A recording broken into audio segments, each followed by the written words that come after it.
C'était Plus belle la vie sur France 3 avec la Mutuelle Générale. C'est déjà fini.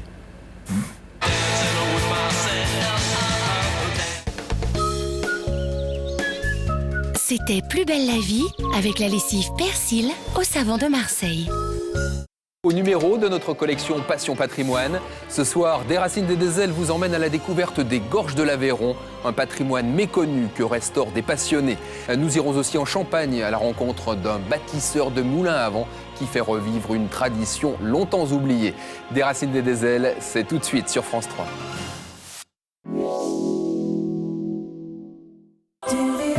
Retrouvez des racines et des ailes sur France 3 avec Réunica.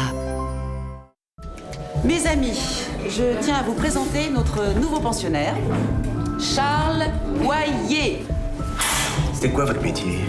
Flic. Loïc est mort, c'est bon. Il est mort de quoi? Qui vous l'a dit? Je sais plus. Il est mort de quoi? C'est fini tout ça, c'est terminé les enquêtes, t'es à la retraite maintenant. Essaie de ne pas t'endormir, ne prends pas tes médicaments, garde un sommeil léger. Cherche, Carole, elle est où? Carole, c'était Marthe Keller. Elle est décédée cette nuit. Lui, c'est encore André Dussolier. Ça fait beaucoup de morts en très peu de temps. Ici, la vie, c'est comme les souvenirs, ça s'efface. Cortex, inédit, demain à 20h35 sur France 3. Retrouvez votre film sur France 3 avec le jambon cru Aoste.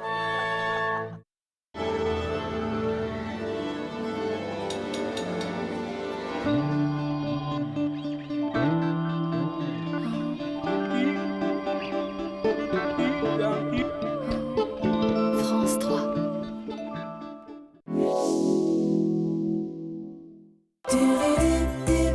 Au cœur de la vie sur France 3, des racines et des ailes avec Réunica, prévoyance et santé.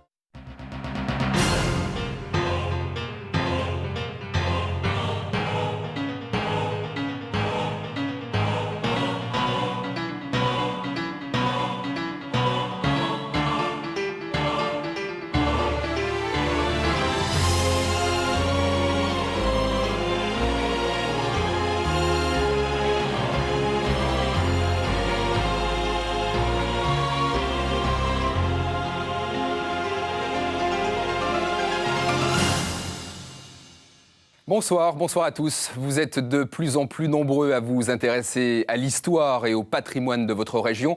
C'est la raison pour laquelle nous allons vous proposer cette saison un grand tour de France dans le cadre de notre collection Passion Patrimoine, les Français s'engagent. Voilà, le premier numéro de la saison de notre collection Passion Patrimoine, les Français s'engagent est à présent terminé. Avec Patrick Charles, Isabelle Richard et toute l'équipe des Racines et des ailes, je vous souhaite une excellente fin de soirée sur France 3. Bonsoir, merci et à très bientôt.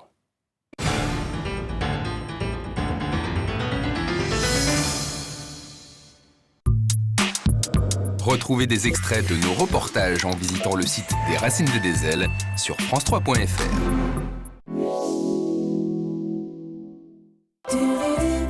Au cœur de la vie sur France 3, c'était des racines et des ailes avec Réunica, prévoyance et santé.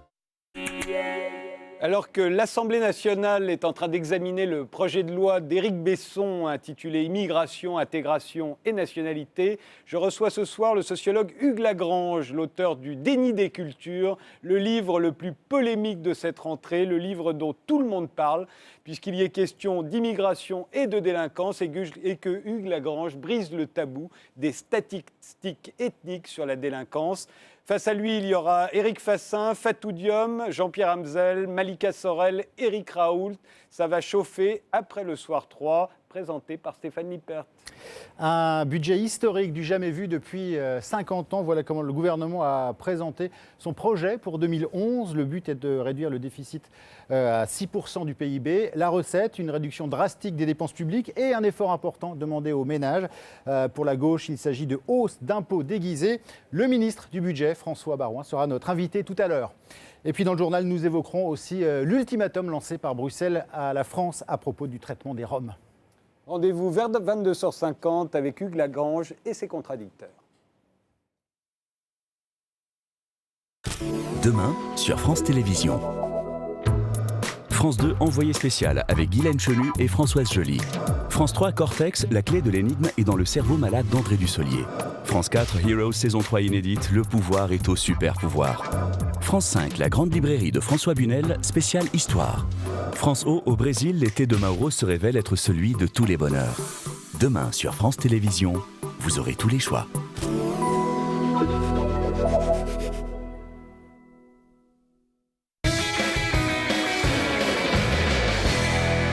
Bonsoir, j'ai 1 minute pour vous expliquer, hors loi Carrez, ce que sont les copropriétaires dans le monde des courses. Épique comme programme, n'est-ce pas?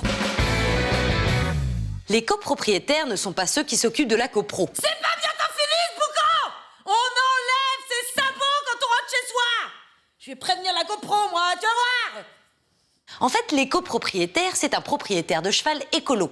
Il ne lui donne que du foin bio et espère voir un jour son bourrin fonctionner au solaire. Pour nous en dire plus, voici un homme très éveillé, Pascal Ada. Alors, elle est à dormir debout, mon explication? Complètement, Marie-Odile. Les copropriétaires sont un groupe de personnes ou une bande d'amis amoureux des courses hippiques qui s'unissent pour acquérir un cheval ou une écurie de course de plusieurs chevaux. C'est un très bon moyen pour vivre les courses en tant que propriétaire, donc de l'autre côté de la barrière, avec un investissement modeste. Merci Pascal. Moi qui hésitais entre une SICAV et un PEL, demain on parlera des subprimes. Sauf s'il y a des courses, auquel cas, ça sera forcément épique. À demain.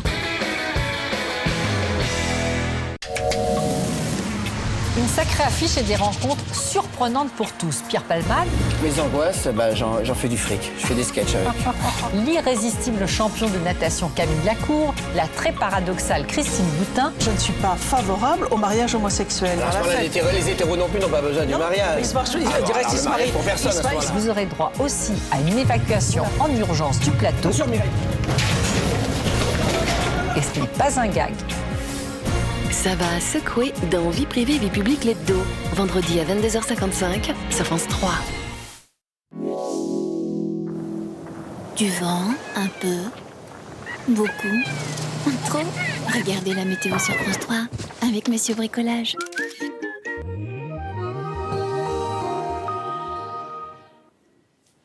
Bonsoir, et bien malheureusement, nous allons avoir toute une série de perturbations. Une perturbation est arrivée aujourd'hui sur la Bretagne, ça a donné pas mal de pluie, 20 mm déjà en 6 heures. Et cette perturbation va traverser notre pays au cours de la nuit et de la journée de demain. Donc cette nuit, on va la retrouver sur l'ouest et demain matin, eh bien, elle sera entre le nord-est et le sud, les Pyrénées. Donc on aura des pluies un peu plus soutenues au pied des Pyrénées et puis également dans la partie nord de la perturbation, partout ailleurs. Ce sera de la grisaille avec quelques pluies à l'arrière, retour d'éclaircies et des nuages qui se profilent déjà sur la Bretagne. À l'avant, ces nuages vont s'épaissir. Près de la Méditerranée, ce sera du soleil. Dans l'après-midi, on va donc garder du soleil près de la Méditerranée avec un tout petit peu d'instabilité sur les Alpes du Sud. La perturbation s'éloigne. Elle donnera encore des pluies parfois soutenues sur le nord-est. Dans sa partie sud-ouest, les nuages vont se dissiper petit à petit. On devrait retrouver quelques éclaircies.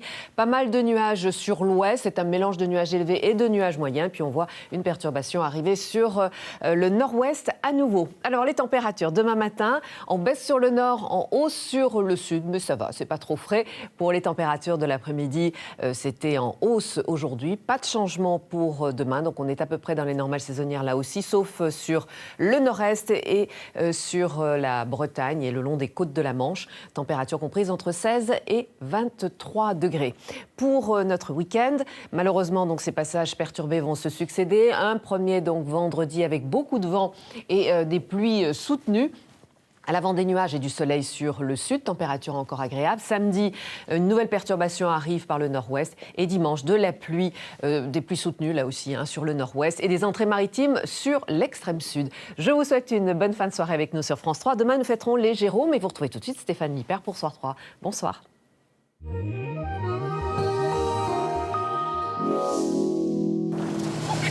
C'était la météo de France 3 avec Monsieur Bricolage.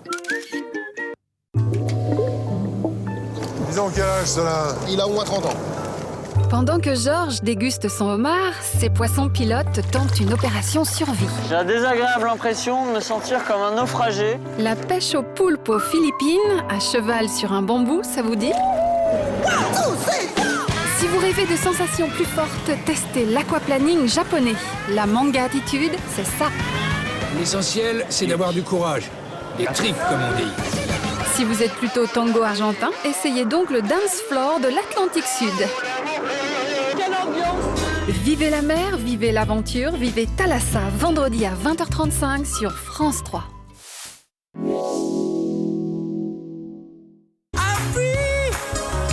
Retrouvez Thalassa avec Banque Populaire.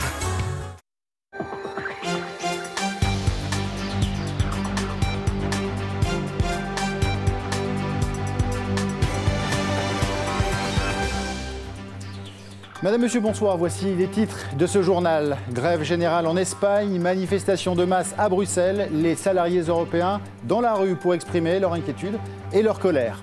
Un budget d'austérité pour réduire des déficits historiques. Le gouvernement a présenté aujourd'hui son projet de loi de finances pour 2011. Baisse des dépenses publiques et forte contribution des ménages. L'homme qui a préparé ce projet, le ministre François Baroin, parle d'un budget historique. Il est l'invité de ce journal. Un rassemblement à Paris pour nos deux confrères Hervé Guéquer et Stéphane Taponnier. Aujourd'hui, cela fait exactement 9 mois qu'ils sont retenus en otage en Afghanistan. Quand la langue des politiques fourche de plus en plus souvent, après Rachida Dati, c'est au tour de Bernard Accoyer de commettre un lapsus. Révélateur ou pas, en tout cas, ça nous fait sourire. On en reparlera à la fin de cette édition. Peut-on combattre la crise économique autrement que par des mesures d'austérité qui touchent notre porte-monnaie ? Oui, ont répondu aujourd'hui des dizaines de milliers de personnes venues de toute l'Europe, à Bruxelles. Et la colère des salariés s'est aussi manifestée en Espagne, qui a connu sa première grève générale depuis 8 ans. Retour sur cette journée de défilé parfois agitée. Jean-Marc Chollet. Dans la soirée, les affrontements se poursuivaient à Barcelone entre manifestants et forces de l'ordre. Tout au long de la journée, des heurts se sont produits entre militants d'extrême gauche et la police. Selon les syndicats, 400 000 personnes ont défilé dans la capitale de Catalogne. Cette première grève générale de l'ère Zapatero a été largement suivie dans toute l'Espagne. Un cri de colère contre les mesures de rigueur comme les baisses de salaire des fonctionnaires et la libéralisation du marché du travail. Ils étaient 500 000 dans les rues de Madrid. La grève n'est pas un appel à faire tomber le gouvernement, mais c'est à lui de savoir s'il se maintient ou pas. Cette grève générale en Espagne coïncide avec une série de manifestations dans plusieurs capitales européennes, comme ici à Bruxelles. Une grogne sociale déclenchée par les mesures d'austérité prises pour résorber les déficits.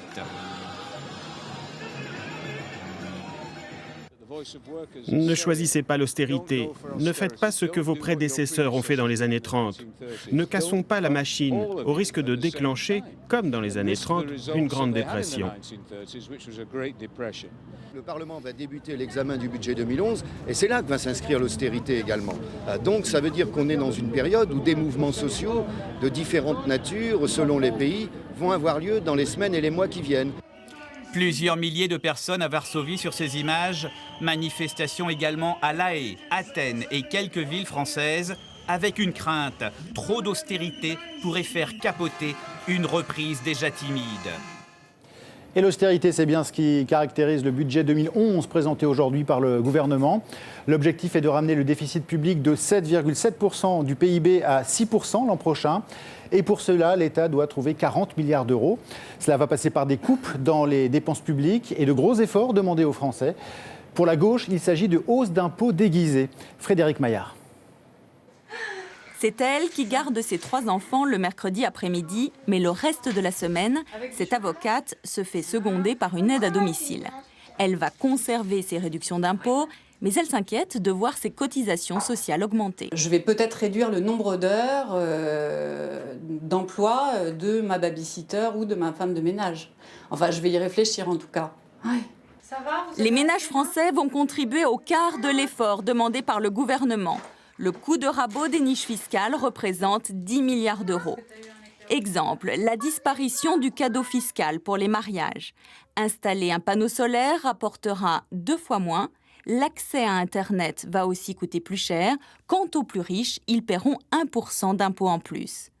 Pour l'opposition, il s'agit de hausse d'impôts déguisée. Quels que soient les jeux de mots du gouvernement, rien ne changera cette réalité.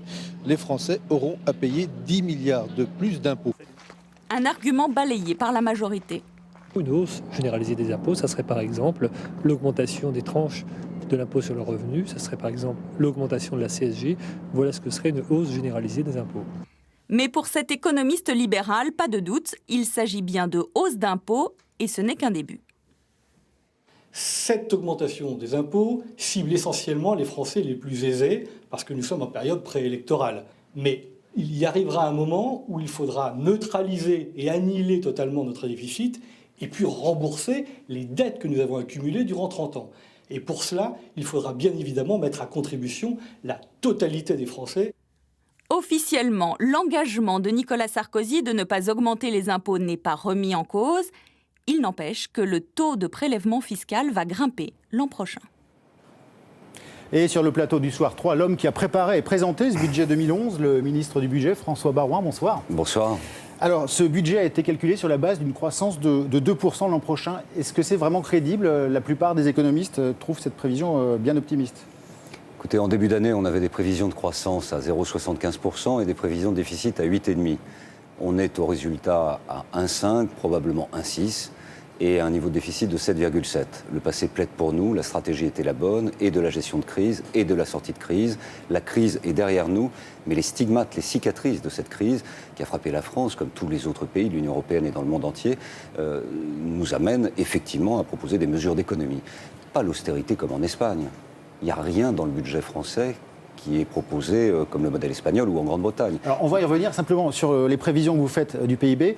On va le voir sur la courbe d'ailleurs, qu'on va voir à l'instant. 7 fois sur 10 depuis 10 ans, les gouvernements se sont trompés. Ils ont donné des prévisions trop optimistes.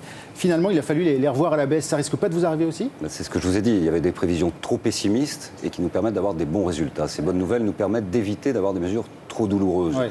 Et s'agissant des déficits, juste un exemple. Pour bien montrer qu'on est en train de changer de regard, d'avoir une nouvelle approche aussi sur la dépense publique, pour la première fois, l'objectif national de dépenses d'assurance maladie à 3% sera respecté cette année. Il existe depuis 1997, il n'a jamais été respecté. Cette année, nous le respectons. L'année prochaine, on le fixe à 2,9. On se donne les moyens aussi de le respecter. Et si la croissance que vous avez prévue faisait finalement défaut, vous ne pourriez pas ramener le déficit du PIB à 6%? Non, parce que l'effort qui est proposé, c'est toute la stratégie de la construction de ce budget. C'est un effort sur la dépense, sur toutes les sources de dépenses. Dépenses de l'État, crédit d'intervention, train de vie général, dépenses sociales, je l'ai expliqué avec l'objectif de dépenses d'assurance maladie, les dotations de l'État aux collectivités territoriales, et aussi une réflexion générale sur ce que nous appelons des dépenses fiscales, ce que tout le monde appelle des niches, abusivement, mais la niche, c'est une dépense. Et donc réduire ces niches, les raboter, c'est réduire également les dépenses. Alors ces niches ne sont pas toujours, comme on le présente parfois, des privilèges pour les riches. Leur suppression, c'est aussi du pouvoir d'achat en moins pour la classe moyenne, donc de la croissance en moins? N'a rien à voir. Nous pensons au contraire que réduire les déficits, c'est un élément de relancer la confiance pour nos contemporains. Et puis c'est aussi l'esprit de responsabilité pour les générations qui suivent. On ne peut pas faire porter une épée de Damoclès comme ça sur le cou de nos enfants ou de nos petits-enfants. On a l'obligation de revenir en 2013 au niveau de déficit que nous avions avant la crise et nous devons tendre vers l'équilibre budgétaire. On ne peut pas vivre sous perfusion de la dépense. C'est un effort collectif, il est modéré, il est maîtrisé, il est équitable. Vous avez dit que les ménages seront appelés à l'effort, c'est vrai. Sur les niches fiscales notamment. Mais moins que les entreprises. Le ratio, il est 40% pour les ménages, 60% pour les entreprises. Et cet effort, il est partagé et il s'inscrit dans un équilibre général de réduction de 40 milliards. Alors un mot quand même sur votre parcours, François Baroin. Il y a 6 mois, vous étiez pratiquement sur une liste noire en tant que proche de Jacques Chirac. Vous critiquiez parfois durement le gouvernement. Aujourd'hui, on parle de vous comme un des favoris au poste de Premier ministre. C'est curieux la politique parfois, non? Oui, ça doit arriver dans vos métiers aussi, non? Ah ouais? Ça vous surprend ou pas? Moi, j'ai une longue expérience, je veux dire, j'ai 45 ans, j'ai servi Jacques Chirac, je me suis construit autour de lui, j'en ai retenu une certaine idée de l'État. Je pense sincèrement que la mission que m'a confiée Nicolas Sarkozy et François Fillon va dans le sens de l'intérêt de l'État. Réduire les déficits, c'est pas agréable, ça rend pas populaire. On peut se mettre les mariés, les pacsés, les divorcés à dos, on peut se mettre tous les étudiants. Mais quand on a une certaine colonne vertébrale et le sens de l'intérêt général, on n'a pas d'état d'âme. En même temps, être ministre du Budget, ça a souvent été un tremplin, on l'a vu dans le passé, pour Giscard, pour Fabius, pour Sarkozy aussi.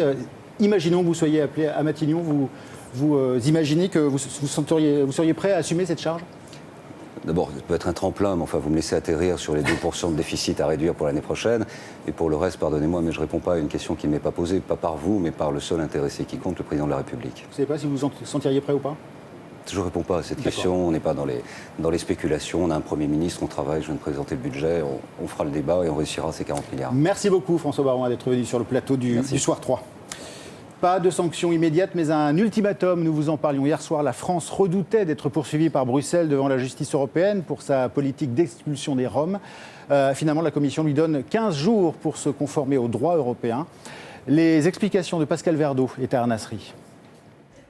Elle arbore un sourire enjôleur devant ses collègues, mais Viviane Reding plaide toujours en faveur d'une ligne ferme sur le dossier français.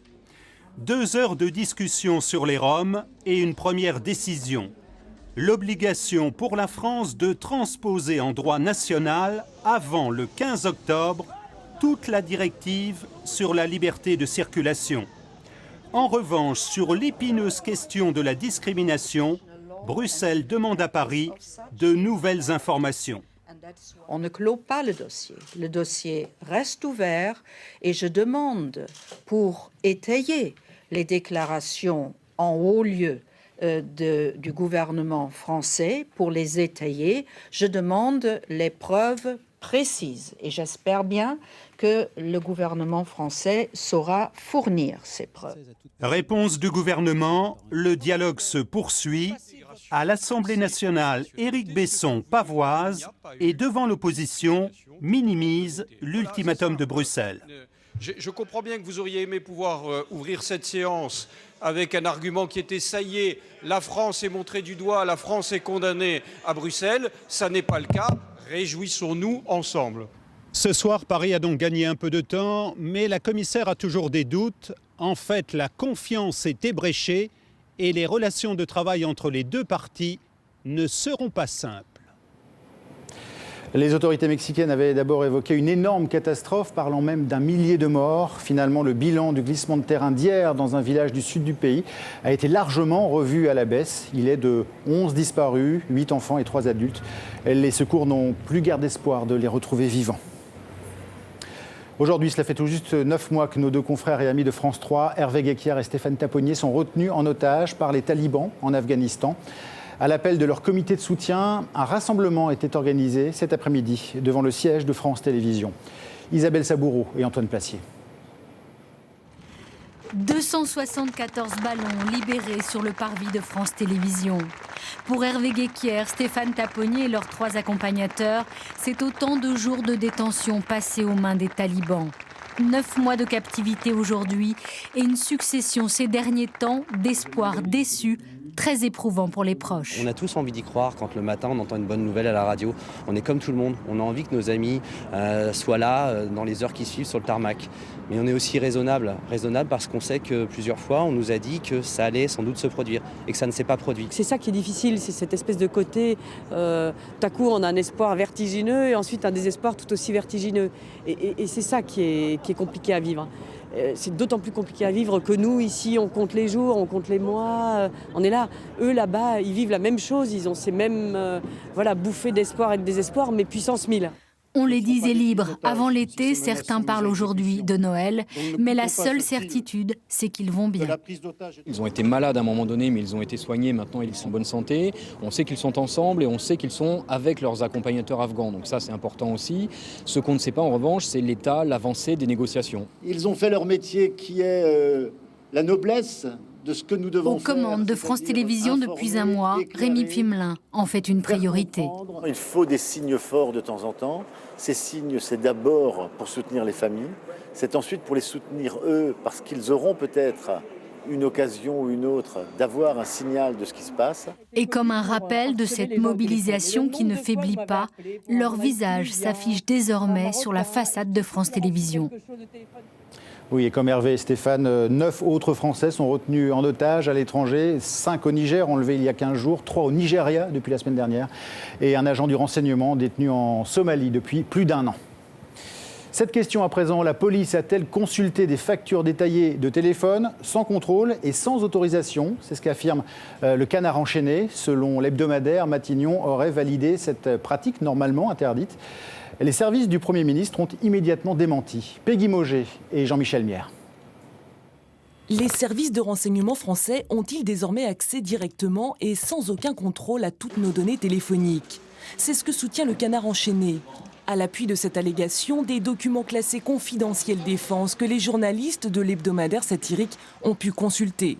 L'un d'eux est signé de la main même du directeur de cabinet de François Fillon et autoriserait certains ministères à se procurer auprès des opérateurs de téléphonie des données techniques sur leurs abonnés sans avoir à demander d'autorisation à la commission chargée de ces contrôles, comme l'exige pourtant la loi.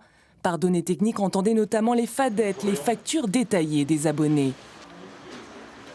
Aujourd'hui, au ministère de l'Intérieur, vous avez 3 personnes, plus exactement à la DCRI, à la Direction centrale du renseignement intérieur, dont le boulot est justement consiste à se procurer des fadettes, ces fameuses factures détaillées. Et donc, il suffit une demande du pouvoir politique pour qu'aussitôt, la DCRI se procure ces fameuses fadettes, sans que jamais la Commission nationale ne soit consultée. Derrière ces allégations, c'est l'affaire des écoutes téléphoniques qui ressurgit et la récente plainte du Monde pour violation du secret des sources. Hier, le gouvernement, interpellé à l'Assemblée nationale sur le sujet, a de nouveau nié toute écoute et toute consultation de listing téléphonique illégal. Mais pour les membres de la commission de contrôle, il est temps de mettre les choses au clair. Il faut rappeler les règles, c'est-à-dire que les services de police ou de la défense nationale ne peuvent demander directement à des opérateurs des listings ou des fadettes et ne peuvent évidemment procéder à des écoutes sauvages hors la loi. La commission de contrôle a annoncé ce soir qu'elle devrait se réunir rapidement et se rappeler au bon souvenir du gouvernement.